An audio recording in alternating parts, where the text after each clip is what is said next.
ಎಲ್ರಿಗೂ ನಮಸ್ಕಾರ. ನೀವು ನೋಡ್ತಾ ಇದ್ದೀರಾ ಟಿವಿ ವಿಕ್ರಮ. ರಿಪೋಸ್ ಅರ್ಪಿಸುವ ಸ್ಪಾಟ್ಲೈಟ್ ಕಾರ್ಯಕ್ರಮಕ್ಕೆ ಸ್ವಾಗತ. ನಾನು ಮುಮ್ತಾಜ್ ಅಬ್ದುಲ್ ನೆಲೆಡ್ಕ. ಯಾರು ತಿಳಿಯರು ನಿನ್ನ ಭುಜಬಲದ ಪರಾಕ್ರಮ. ಡಿ.ಕೆ. ಶಿವಕುಮಾರ್ ಅವರನ್ನ ನೋಡ್ತಾ ಇದ್ರೆ ಇದೇ ಸಾಲು ನೆನಪಾಗುತ್ತೆ ನೋಡಿ. ಇನ್ನೂ ನೆನಪಿದೆ, ಡಿ.ಕೆ. ಶಿವಕುಮಾರ್ ಅವರು ಯಾವುದೊಂದು ಕಾರ್ಯಕ್ರಮದಲ್ಲಿ ಕೂತ್ಕೊಂಡು ಹೇಳ್ತಾ ಇದ್ದಿತ್ತು, ಎಸ್.ಎಂ. ಕೃಷ್ಣ ಅವರು ಮುಖ್ಯಮಂತ್ರಿ ಆಗಿದ್ದಾಗಿನ ಕಥೆ ಅದು. ಅವತ್ತು ಮಂತ್ರಿ ಸ್ಥಾನ ಸಿಗದೆ ಇದ್ದಾಗ ಇದೇ ಡಿ.ಕೆ. ಶಿವಕುಮಾರ್ ಅವರು ಹಠಕ್ಕೆ ಬಿದ್ದು ಗಲಾಟೆ ಮಾಡಿ ಜಗಳ ಮಾಡಿ ಹೆದರಿಸಿ ಬೆದರಿಸಿ ಮಂತ್ರಿ ಸ್ಥಾನವನ್ನ ಗಿಟ್ಟಿಸ್ಕೊಂಡಿದ್ರು. ಸ್ವತಃ ಡಿ.ಕೆ. ಶಿವಕುಮಾರ್ ಅವರೇ ಹೇಳಿದಂತಹ ಮಾತಿದು. ಅಂದ್ರೆ ಅರ್ಹತೆ ಇದ್ದಾಗ ಅಧಿಕಾರವನ್ನ ಕಸಿದುಕೊಳ್ಳಬೇಕು ಅಂತ. ಈಗ ಇರುವಂತಹ ಡೌಟು, ಹಾಗಾದ್ರೆ ಈಗ ಡಿ.ಕೆ. ಶಿವಕುಮಾರ್ ಅವರಿಗೆ ಮುಖ್ಯಮಂತ್ರಿ ಆಗುವಂತಹ ಅರ್ಹತೆ ಇಲ್ವಾ, ಅಥವಾ ಕೇಳಿ ಕಸಿದುಕೊಳ್ಳುವಂತಹ ಆ ಶಕ್ತಿ ಈಗ ಇಲ್ಲವಾ? ಓಪನ್ ಆಗಿ ಸಿದ್ದರಾಮಯ್ಯ ಪುತ್ರ ಯತೀಂದ್ರ ಅವರು ಹೇಳ್ತಾರೆ, ನಮ್ಮ ಅಪ್ಪ ನಿವೃತ್ತಿ ಆಗುವಂತಹ ಸಮಯ ಬಂದು ಬಿಟ್ಟಿದೆ, ಮುಂದೆ ಸತೀಶ್ ಜಾರಕಿಹೊಳಿ ಮುನ್ನಡೆಸ್ಕೊಂಡು ಹೋಗಬೇಕು ಅಂತ. ಕೇಳಿಸ್ಕೊಳ್ಳಿ.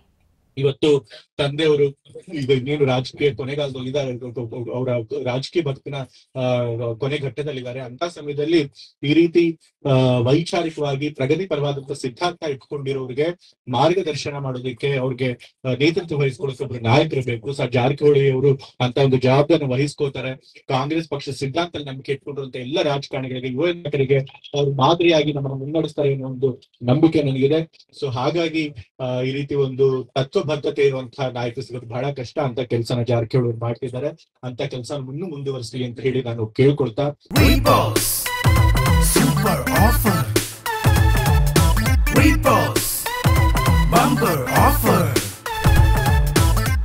ರೀಪೋಸ್ ಮ್ಯಾಟ್ರೆಸ್ ಅನ್ನು ಖರೀದಿಸಿ ಸ್ಮಾರ್ಟ್ ಟಿವಿಯನ್ನು ಉಚಿತವಾಗಿ ಪಡೆಯಿರಿ. ರೀಪೋಸ್ ಮ್ಯಾಟ್ರೆಸ್. ಎಲ್ಲವನ್ನ ಹೆಲೋ ಅಪ್ಪ ಅಂತ ಫೋನ್ ಮಾಡಿ ಕೇಳಿಸ್ಕೊಳ್ಳುವಂತ ಇದೇ ಯತೀಂದ್ರ ಅವರು ಈ ಬಾರಿ ಸ್ವಂತವಾಗಿ ಈ ಹೇಳಿಕೆಯನ್ನು ಕೊಟ್ಟಿದ್ದಾರೆ ಅಂತ ಅನ್ಸುತ್ತಾ? ನಿಮಗೇನು ಅನ್ಸುತ್ತೆ ವೀಕ್ಷಕರೇ? ಸಿದ್ದರಾಮಯ್ಯನವರು ಏನನ್ನ ಹೇಳೋದಕ್ಕೆ ಆಗೋದಿಲ್ವೋ ಅದನ್ನ ತಮ್ಮ ಮಗನ ಕೈಯಿಂದ ಹೇಳಿಸ್ಕೊಳ್ತಾ ಇದ್ದಾರೆ. ಹೌದಾ? ಕರೆಕ್ಟಾ? ವೀಕ್ಷಕರ, ಈ ಹೇಳಿಕೆಯ ನಂತರ ಕಾಂಗ್ರೆಸ್ನಲ್ಲಿ ದೊಡ್ಡ ಕೋಲಾಹಲ ಸೃಷ್ಟಿಯಾಗಿಬಿಟ್ಟಿದೆ. ಪಾಪ ಡಿ.ಕೆ. ಶಿವಕುಮಾರ್ ಅವರ ಪರಿಸ್ಥಿತಿ ಹೆಂಗಾಗಿರ್ಬೇಡ, ಒಂದು ಬಾರಿ ಯೋಚನೆ ಮಾಡಿ. ಹೆಂಗಾಗಿರ್ಬೇಡ, ಸಿದ್ದರಾಮಯ್ಯನವರು ನಿವೃತ್ತಿ ಆಗ್ತಾ ಇದ್ದಾರೆ ಅಂತ ಖುಷಿಯನ್ನ ಪಡ್ಬೇಕಾ ಇಲ್ಲಿ, ಅಥವಾ ನಿವೃತ್ತಿ ಆಗ್ತಾ ಇರುವಂತ ಹೊತ್ತಿಗೆ ಅವರ ಮಗನೇ ಬಂದೊಂದು ಬಾಂಬ್ ಅನ್ನು ಹಾಕಿದ್ದಾರೆ ಅಂತ ದುಃಖವನ್ನ ಪಡಬೇಕಾ? ಏನ್ ಮಾಡೋದು? ಮಾತಾಡೋ ಹಾಗೂ ಇಲ್ಲ. ಸಿದ್ದರಾಮಯ್ಯನವರು ಇಲ್ಲಿ ಬಹಳ ಚೆನ್ನಾಗಿ ಆಟವನ್ನ ಆಡ್ತಾ ಇದ್ದಾರೆ. ಇದು ಡಿ.ಕೆ. ಶಿವಕುಮಾರ್ ಅವರನ್ನ ಟ್ರಿಗರ್ ಮಾಡೋದಕ್ಕೆ ಕೊಡಿಸಿದಂತಹ ಹೇಳಿಕೆನಾ, ಅಥವಾ ಈ ಮೂಲಕ ಹೈಕಮಾಂಡ್ಗೆ ಏನಾದ್ರೂ ಸಂದೇಶವನ್ನು ಕೊಡ್ತಾ ಇದ್ದಾರಾ? ಡಿ.ಕೆ. ಶಿವಕುಮಾರ್ ಅವರು ಈ ಹೇಳಿಕೆ ನಂತರ ಸಿಕ್ಕಾಪಟ್ಟ ತಲೆ ಕೆಡಿಸ್ಕೊಂಡ ಹಾಗೆ ಕಾಣಿಸ್ತಾ ಇದೆಯಪ್ಪ. ಪಾಪ ಏನು ಕೇಳಿದ್ರು ಅವರು ಹೈಕಮಾಂಡ್ ಮುಂದೆ ಮಾತಾಡ್ತೀನಿ, ಅವ್ರ ಜೊತೆ ಮಾತಾಡೋಣ ಅಂತ ಹೇಳ್ತಾರೆ. ಈಗ ನಾನು ಮಾತಾಡಕ್ ಹೋಗಲ್ಲ, ನಾನು ಯಾರ ಹತ್ರ ಮಾತಾಡ್ಬೇಕೋ ಮಾತಾಡ್ತೀನಿ. ಈಗ ನಾನು ಮಾತಾಡಕ್ ಹೋಗಲ್ಲ, ನಾನು ಯಾರ ಹತ್ರ ಮಾತಾಡ್ಬೇಕೋ ಮಾತಾಡ್ತೀನಿ. ಡಿ.ಕೆ. ಶಿವಕುಮಾರ್ ಅವರ ಪರಿಸ್ಥಿತಿ ಹೇಗಾಗಿದೆ ನೋಡಿ. ಅವರು ಓಪನ್ ಆಗಿ ಇವರನ್ನ ಸೈಡ್ ಲೈನ್ ಮಾಡೋದಕ್ಕೆ ನೋಡ್ತಾ ಇದ್ರು ಕೂಡ ಕೆಪಿಸಿಸಿ ಅಧ್ಯಕ್ಷನಾಗಿ ಇವರಿಂದ ಏನು ಮಾಡೋದಕ್ಕಾಗ್ತಾ ಇಲ್ಲ. ಇದೇ ಡಿ.ಕೆ. ಬಣದವರು ಸಿಎಂ ವಿಚಾರದ ಬಗ್ಗೆ ಚರ್ಚೆಯನ್ನ ಮಾಡಿದ್ರೆ ಅವರಿಗೆ ಕೆಪಿಸಿಸಿ ಶಿಸ್ತು ಸಮಿತಿಯಿಂದ ಶೋಕಾಸ ನೋಟಿಸ್ ಹೋಗುತ್ತೆ.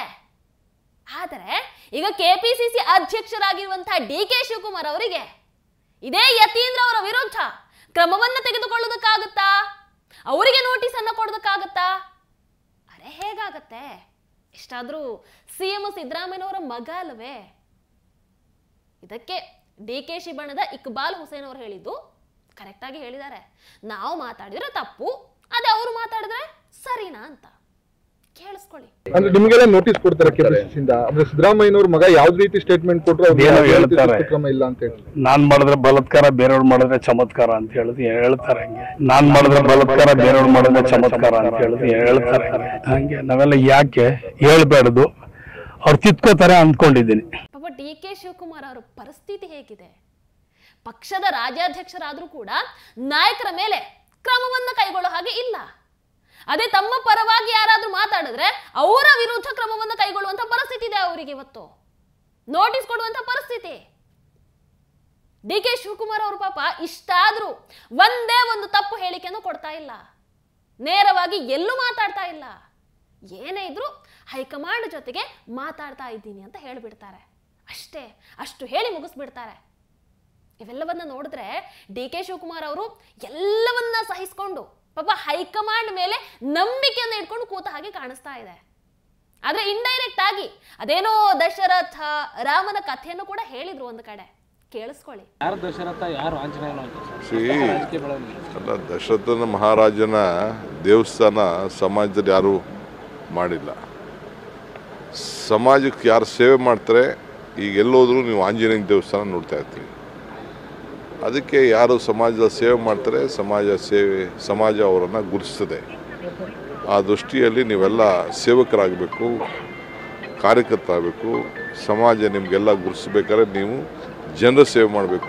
ಏನ್ ಹೇಳಿದ್ರು, ಇದರ ಅರ್ಥ ಏನನ್ನುವಂಥದ್ದು ನಿಮಗೆ ಗೊತ್ತಾಗಿದೆ ಅಂತ ಅಂದುಕೊಳ್ತೀನಿ. ವೀಕ್ಷಕರೇ, ಈಗ ಈ ಕಿತ್ತಾಟ, ಈ ಸಿಎಂ ಕುರ್ಚಿ ಕಿತ್ತಾಟ ಮತ್ತೆ ಬಹಳ ಜೋರಾಗಿಬಿಟ್ಟಿದೆ. ಇದು ಹೈಕಮಾಂಡ್ ಬುಡಕ್ಕೆ ಹೋಗ್ಬಿಟ್ಟಿದೆ. ಇಲ್ಲಿ ಹೈಕಮಾಂಡ್ ಅಂದ್ರೆ ಗಾಂಧಿ ಕುಟುಂಬನೇ ಎಂಟ್ರಿ ಆಗಬೇಕು ಅಂತ ಇಲ್ಲ.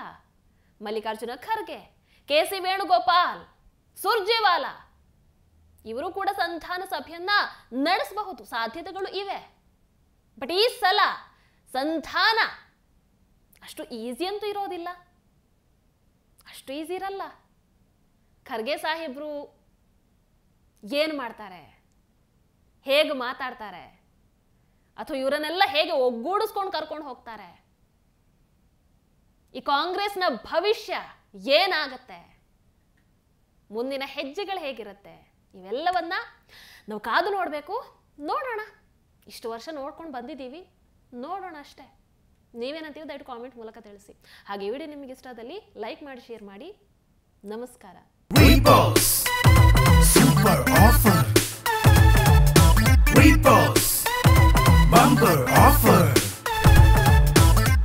ರೀಪೋಸ್ ಮ್ಯಾಟ್ರೆಸ್ ಅನ್ನು ಖರೀದಿಸಿ ಸ್ಮಾರ್ಟ್ ಟಿವಿಯನ್ನು ಉಚಿತವಾಗಿ ಪಡೆಯಿರಿ. ರೀಪೋಸ್ ಮ್ಯಾಟ್ರೆಸ್. ಟಿವಿ ವಿಕ್ರಮ, ದೇಶ ನಿಮ್ಮ ಕೈಯಲ್ಲಿ. ಈ ಕಾರ್ಯಕ್ರಮ ನಿಮಗೆ ಇಷ್ಟ ಆಗಿದ್ದಲ್ಲಿ ಲೈಕ್, ಶೇರ್ ಹಾಗೂ ಕಮೆಂಟ್ ಮಾಡಿ. ಟಿವಿ ವಿಕ್ರಮದ ಕಾರ್ಯಕ್ರಮಗಳನ್ನು ನಿರಂತರವಾಗಿ ವೀಕ್ಷಿಸಲು ಸಬ್ಸ್ಕ್ರೈಬ್ ಮಾಡಿ, ಬೆಲ್ ಐಕನ್ ಒತ್ತಿ.